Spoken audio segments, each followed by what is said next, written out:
정부가 급증하는 가계부채 관리를 위해 대출 규제를 강화하겠다는 방침을 내놨습니다. 다만 소득이 적은 청년층의 내 집 마련 부담을 낮추기 위해 초장기 모기지를 도입하기로 했습니다. 강경지 기자입니다. 금융위원회가 발표한 가계부채 관리 방안을 보면 돈을 빌리는 사람의 상환 능력을 정확히 반영할 수 있도록 총부채 원리금 상환 비율 DSR을 2023년부터 모든 대출 차주에게 적용하기로 했습니다. 소득 수준에 맞는 대출을 받게 해서 가계부채를 안정적으로 관리하겠다는 겁니다.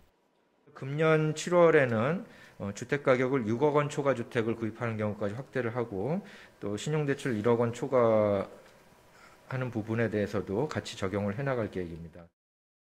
내년 7월에는 총 대출액 2억 원 초과, 2023년 7월에는 총 대출액 1억 원 초과 차주로 개인별 DSR 40% 적용 범위가 확대됩니다. 금융당국은 또 일부 LH공사 직원의 땅 투기 의혹에 대한 후속 조치로 토지나 오피스텔 등 비주택 담보대출에도 담보 인정 비율 LTV와 DSR 규제를 도입하기로 했습니다. 현재 상호금융권에만 적용하는 비주택 담보대출 LTV 70% 규제는 다음 달부터 모든 금융권으로 확대됩니다. 소득이 낮은 서민과 청년층의 어려움이 가중될 것을 고려해 이들을 대상으로 한 대책도 마련됐습니다. 현재 소득은 낮으나 장래 소득 증가 가능성이 큰 청년층에 대해서는 DSR 산정 시 장래 소득 인정 기준을 활용하기로 했습니다.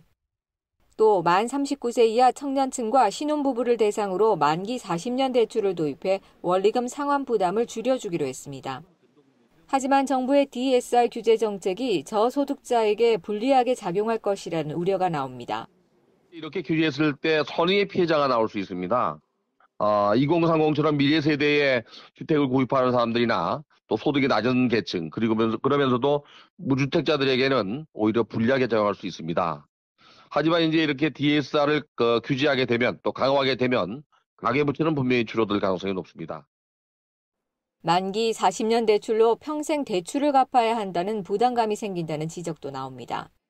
3040이나 2030 세대가 주택을 구입하는 경우에 만기 40년짜리 대출을 받게 되면은 적어도 30대, 40대 주택을 구입하면서 대출을 받은 게 7, 80대까지 갚아야 되는 문제가 나와요.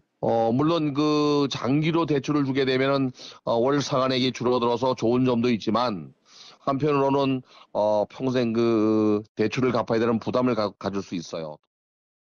따라서 40년 대출이라도 조기 상환할 수 있고 월 상환액을 줄여주는 등 탄력적으로 적용할 필요가 있다는 전문가들의 의견이 나옵니다. TBS 강경지입니다.